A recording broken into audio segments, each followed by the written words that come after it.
بسم اللہ الرحمن الرحیم۔ خلیفہ ہارون کو اندازہ ہو گیا تھا کہ بہلول ایک بے ضرر اور مفید انسان ہے۔ اس کی شگفتہ باتوں کی حکمت تفنن طبع کا ذریعہ بھی بنتی ہے۔ وہ بغداد شہر کا ایک پسندیدہ اور ہر دل عزیز کردار تھا۔ جب بھی ہارون اس کے ساتھ سختی کرنا چاہتا، اس کی شوخی میں چھپی ہوئی دانش مندی اسے صاف بچا لے جاتی۔ بہلول کی تمام زندگی اسی آنکھ میں چولی میں گزری۔ ہارون کوشش کرتا رہا کہ کس طرح اس کو پھانسی دے اور اس کا قصہ ہی تمام کر دے، مگر جسے اللہ رکھے اسے کون چکھے۔ بہلول اپنی دیوانگی کا لبادہ اوڑھے اس کے وزیروں کے سامنے کھڑا انہیں دیکھتا رہا، اور وہ اپنے پاگل پن کی دوڑ علم و حکمت کی تعلیم بھی دیتا رہا اور اپنے جنون کا سہارا لے کر عوام کی مشکلیں حل کرتا رہا۔ ایک مرتبہ خراسان کا ایک مشہور فقیہ بغداد آیا۔ ہارون کو بھی اس سے ملاقات کا اشتیاق ہوا۔ اس نے اسے دربار میں بلایا، گرم جوشی سے اس کا خیر مقدم کیا اور بڑی قدر و منزلت کے ساتھ اپنے پاس بٹھایا۔ فقیہ اس عزت افزائی پر پھولے نہیں سما رہا تھا اور ہارون پر اپنے علم کی دھاک بٹھانے کی کوشش کر رہا تھا کہ اچانک بہلول کہیں سے پھرتا پھراتا دربار میں آ نکلا۔ اس نے سلام کیا۔ ہارون نے اسے بیٹھنے کے لیے کہا۔ فقیہ نے اس کا معمولی لباس، بوسیدہ گدڑی اور دھول میں اٹی ہوئی جوتیاں دیکھیں اور قدر حیرت سے بولا، آپ بہت مہربان اور فراخ دل ہیں کہ معمولی لوگوں کو بھی اپنے دربار میں جگہ دیتے ہیں۔ بہلول اپنی جگہ سے اٹھا اور اپنا عصا کھٹکھٹاتا اس کے قریب پہنچا اور بولا، قبلہ گستاخی معاف، آپ اپنے ناقص علم پر کیوں اس قدر مغرور ہیں؟ آپ میری ظاہری حالت کا خیال نہ کیجیے اور میرے ساتھ علمی مباحثہ کرنے کے لیے تیار ہو جائیں تاکہ آپ کو پتہ چل جائے کہ آپ تو کچھ بھی نہیں جانتے۔ فقیہ نے ایک نگاہ غلط اس پر ڈالی۔ میں نے سنا ہے کہ تو پاگل ہے اور میں پاگلوں سے مباحثہ نہیں کیا کرتا۔ میں نے کب کہا میں پاگل نہیں ہوں؟ میں تو اپنے پاگل پن کو خود اقرار کرتا ہوں، مگر آپ ہیں کہ آپ کو اپنی کم علمی کا کچھ پتہ ہی نہیں۔ بہلول نے مزے سے کہا۔ ہارون نے قہر آلود نگاہوں سے بہلول کی طرف دیکھا۔ بہلول، خاموش رہو، تمہیں معلوم نہیں کہ یہ خراسان کے نامور فقیہ ہیں، اسی لیے تو میں چاہتا ہوں کہ یہ مجھ سے علمی مباحثہ کریں۔ بہلول نے اطمینان سے کہا۔ ہارون بھی علمی مباحثوں اور مناظروں کا شائق تھا۔ وہ اس فقیہ سے بولا، کیا مذائقہ ہے تمہیں؟ بہلول کی دعوت قبول کر لینی چاہیے۔ تو پھر میری ایک شرط ہوگی۔ فقیہ بولا، اجازت دو، تم جیسے چاہو شرط طے کر لو۔ ہارون نے اجازت دی۔ فقیہ بولا، میری شرط یہ ہے کہ میں بہلول سے ایک معمہ پوچھوں گا، یعنی ایک پہیلی۔ اگر اس نے درست جواب دے دیا تو اسے 1000 اشرفیاں دوں گا، اور اگر یہ ناکام رہا تو مجھے 1000 اشرفیاں دینے کا پابند ہوگا۔ بہلول مسکرایا۔ ہم فقیروں کے پاس مال دنیا کہاں؟ ہاں، میں خود کو آپ کے سپرد کر سکتا ہوں اور آپ ایک غلام کی طرح مجھ سے کام لیں اور اپنی 1000 اشرفی پوری کر لیں، اور اگر میں 1000 اشرفیاں جیت گیا تو وہ ناداروں اور محتاجوں کا حصہ ہے کہ امیر المومنین حضرت علی المرتضیٰ رضی اللہ تعالیٰ فرماتے ہیں کہ جہاں بھی دولت ضرورت سے زیادہ ہے وہاں یقیناً کسی حقدار کا حق ضائع ہو رہا ہے۔ مجھے منظور ہے۔ کیا تم تیار ہو کہ میرا معمہ حل کرو؟ فقیہ نے کہا۔ بہلول نے جواب دیا، عالیجا، آپ کی بھی اجازت ہے؟ فقیہ نے ہارون سے پوچھا۔ اجازت ہے، ہارون نے شاہانہ تمکنت سے کہا۔ فقیہ نے اپنا معمہ پیش کیا۔ ایک گھر میں ایک عورت اپنے شرعی شوہر کے ساتھ بیٹھی ہے۔ اسی گھر میں ایک شخص نماز پڑھ رہا ہے اور دوسرا روزے سے ہے۔ اچانک دروازے پر دستک ہوتی ہے اور ایک شخص اندر داخل ہوا جس کے آ جانے سے شوہر اور بیوی ایک دوسرے پر حرام ہو گئے۔ نماز پڑھنے والے کی نماز باطل ہو گئی اور روزہ دار کا روزہ ہی باطل ہو گیا۔ کیا تم بتا سکتے ہو کہ باہر سے آنے والا شخص کون ہے؟ دربار میں سناٹا چھا گیا۔ لوگ ایک دوسرے کا منہ تکنے لگے۔ بہلول نے برجستہ کہا، گھر میں داخل ہونے والا شخص اس عورت کا پہلا شوہر ہے جو سفر پر گیا ہوا تھا، جس کے بارے میں یہ خبر ملی تھی کہ دوران سفر اس کا انتقال ہو گیا ہے۔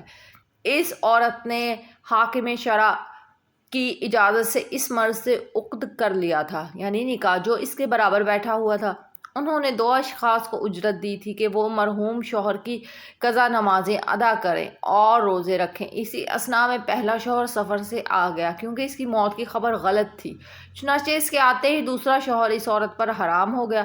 ان دونوں اشخاص کی نماز اور روزہ باطل ہو گئے، جو شوہر کو مردہ سمجھ کر اس کے لیے پڑھی اور رکھے جا رہے تھے۔ مرحبا مرحبا، بہت خوب بہلول، بعض اوقات تو تمہاری دیوانگی فرزانوں کو بھی مات دے دیتی ہے۔ ہارون نے ستائش کی۔ باقی وزراء اور امیر بھی داد تحسین دینے لگے۔ شور کچھ کم ہوا تو بہلول کہنے لگا کہ عالی جا کی اجازت ہے کہ میں بھی حضرت فقیہہ سے ایک سوال کروں؟ اجازت ہے، ہارون نے کہا۔ کیا آپ تیار ہیں؟ بہلول نے پوچھا۔ ضرور پوچھو، فقیہہ نے نخوت سے کہا۔ فرض کریں ہمارے پاس ایک مٹکا شیرہ اور ایک مٹکا سرکہ موجود ہے۔ ہم اس سے سکنجبین تیار کرنے کے لیے ایک پیالہ سرکہ اور ایک پیالہ شیرہ مٹکوں میں سے نکالتے ہیں اور دونوں کو کسی برتن میں ملا دیتے ہیں۔ اس وقت پتہ چلتا ہے کہ اس میں تو ایک چوہا مرا پڑا ہے۔ کیا آپ بتا سکتے ہیں کہ وہ مرا ہوا چوہا سرکے کے مٹکے میں تھا یا شیرے کے مٹکے میں؟ ہارون محظوظ ہوا۔ اہل دربار بھی مسکرائے۔ سب کی نگاہیں فقیہہ پر لگی ہوئی تھی کہ وہ اس معمے کو کس طرح سے حل کرتا ہے۔ وہ گہری سوچ میں مستغرق ہو گیا اور بہت دیر تک لفظ بھی نہ بول سکا۔ ہارون اتنا انتظار نہ کر سکا اور بولا، بہلول نے تمہارا معمہ حل کرنے میں ایک لمحہ بھی نہیں لگایا۔ تمہیں بھی اس کے سوال کا جواب اسی طرح دینا چاہیے۔ فقیہہ نادم سا ہو گیا۔ اس کی نگاہیں جھک گئی۔ اسے اپنی کم علمی کا اعتراف کرنا ہی پڑا۔ عالی جا، میں یہ معمہ حل نہیں کر سکا۔ اس کی پیشانی عرق آلود تھی۔ ہارون نے بہلول کی طرف دیکھا۔ بہلول، بہتر یہی ہے کہ تم خود ہی اس معمے کو حل کر دو۔ بہلول مسکرایا۔ کیا حضرت فقیہہ اب بھی آپ اپنی ناسمجھی کے قائل ہوتے ہیں یا نہیں؟ فقیہہ بولا۔ بہلول، تم نے مجھے احساس دلا دیا ہے کہ علم کی کوئی حد نہیں۔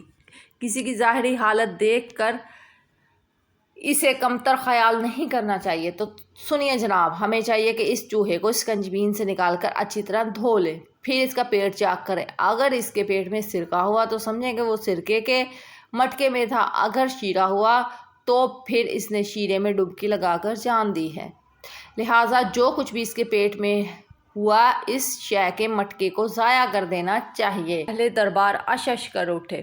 ہارون بہت محظوظ ہوا۔ اس نے بہلول کو آفرین کہی۔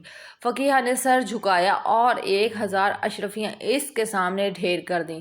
بہلول نے تمام اشرفیاں سمیٹ کر اپنی جھولی میں ڈالی اور محل سے باہر نکلتے ہی انہیں ضرورت مندوں میں بانٹنے لگا۔ جب وہ اپنے بسیرے پر پہنچا تو اس کی جھولی خالی تھی۔ چند دن نہیں گزرے تھے کہ ہارون الرشید نے بہلول کو طلب کیا۔ وہ اس کے محل میں پہنچا تو دیکھا کہ وہ شراب کے نشے میں مخمور دجلہ کے کنارے اپنے شاندار محل کے جھروکے میں بیٹھا شور مچاتی لہروں کا تماشا دیکھنے میں محو ہے۔ بہلول کو دیکھتے ہی وہ نشے کی ترنگ میں بولا، بہلول، اس روز تو نے اس بیچارے فقیہہ کا ناطقہ بند کر دیا۔ اتفاقاً تیرا داؤ لگ گیا اور وہ احمق بھی نرا گاؤ نکلا۔ اگر آج میں تجھے عاجز کر دوں گا اور اس جھروکے میں سے تجھے دجلہ کے پانی میں پھینکوا دوں گا اور تو اسی طرح دجلہ کی موجوں میں غوطے کھائے گا جس طرح سے تیرے معمے میں چوہا شیرہ اور سرکے کے مٹکے میں ڈبکیاں لگاتا رہا تھا، اور اگر میں نے معمہ بوجھ لیا تو، بہلول نے کہا، تو پھر 1000 اشرفیاں انعام میں بھی ملیں گی۔ اس نے بڑی شان سے کہا، جناب عالی، مجھے اشرفیوں کی قطعاً کوئی ضرورت نہیں۔ ہاں، میری ایک اور شرط ہے، اگر وہ منظور ہے تو۔ کوئی بات بھی ہے؟ بہلول بولا۔ بیان کرو، ہارون نے حکم دیا۔ اگر میں نے معمے کا صحیح جواب دیا تو اس کے بدلے میں 100 قیدیوں کو رہا کرنا ہوگا، مگر وہ جن کے نام میں بتاؤں گا۔ بہلول نے اپنی شرط پیش کی۔ ہارون مسکرایا۔ یہ بات تو بعد کی ہے، مگر مجھے منظور ہے۔ پہلے تم معمہ تو بوجھ لو۔ دیکھو، تمہیں غوطے دلانے کے لیے دجلہ کی موجیں کتنی بے قرار ہیں۔ موجوں کی بے قراری کی زبان تو وہ سمجھ سکتے ہیں، وہ دریاؤں کا رخ موڑ دینے کی طاقت رکھتے ہیں۔ آپ اپنا معمہ پوچھے، بہلول نے کڑے لہجے میں کہا۔ ہارون گویا ہوا، تو سنو، اگر کسی شخص کے پاس ایک بکری اور ایک بھیڑیا اور ایک گھاس کا گٹھا ہے اور وہ چاہتا ہے کہ دریا پار کرے تو اسے کیا طریقہ اختیار کرنا چاہیے کہ نہ بکری گھاس کو کھائے نہ بھیڑیا بکری کو؟ بہلول نے ایک لمحہ بھی نہیں سوچا اور برجستہ کہا، اس شخص کو چاہیے کہ بھیڑیے اور گھاس کو کنارے پر چھوڑے اور بکری کو دریا کے پار لے جائے، پھر واپس آ کر گھاس لے جائے، اور گھاس کو تو اس کنارے پر چھوڑ دے لیکن بکری کو واپس لے آئے۔ اب بکری کو تو اس کنارے پر چھوڑ دے لیکن بھیڑیے کو پار لے جائے، واپس آ کر وہ بکری کو لے جا سکتا ہے۔ اس طرح بکری گھاس کھائے گی نہ بھیڑیا بکری کو کھا سکے گا۔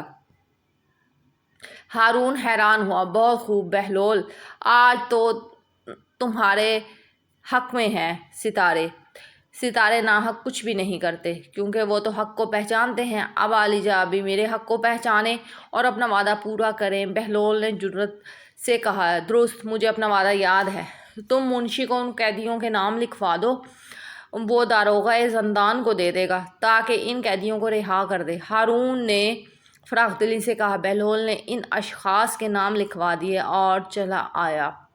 ہارون کا نشہ اترا تو اس کے مقرب نے اسے وہ فہرست دکھائی جو بہلول نے لکھوائی تھی اور بولا، حضور، بہلول کے ساتھ آپ نے کچھ زیادہ ہی فیاضی کا برتاؤ کیا۔ اگر آپ اس فہرست کو ایک مرتبہ ملاحظہ فرما لیں تو بہت مناسب ہوگا۔ ہارون نے فہرست دیکھی تو ہوش میں آ گیا۔ او بہلول، تو کیسا غضب کا شریر اور فسادی ہے! یہ سب تو ان لوگوں کے نام ہیں جنہیں بغاوت کے جرم میں قید کیا گیا ہے۔ یہ لوگ موسیٰ بن جعفر کے کا حق سمجھتے ہیں۔ علی جا، میں بھی اسی فہرست کو دیکھ کر کھٹک گیا، اسی لیے میں نے یہی مناسب سمجھا کہ حضور اس پر ایک نگاہ ڈال لیں۔ یہ سب کے سب تو باغی ہیں۔ مقرب نے کہا، مگر ہم اپنا وعدہ کر چکے ہیں، ایسا نہ ہو کہ وہ دیوانہ ہمیں بدنام کریں۔ ہارون نے فکر مندی سے کہا، اس میں پریشان ہونے کی ضرورت نہیں۔ حضور 10 آدمیوں کی رہائی کا حکم صادر فرمائیں جن کا جرم کم از کم سنگین ہے، صفر ہم ساتھ خود بڑھا دیں گے۔ مقرب نے ہوشیاری سے کہا۔ ہارون مسکرایا، اس دیوانے کے ساتھ یہی ہونا چاہیے۔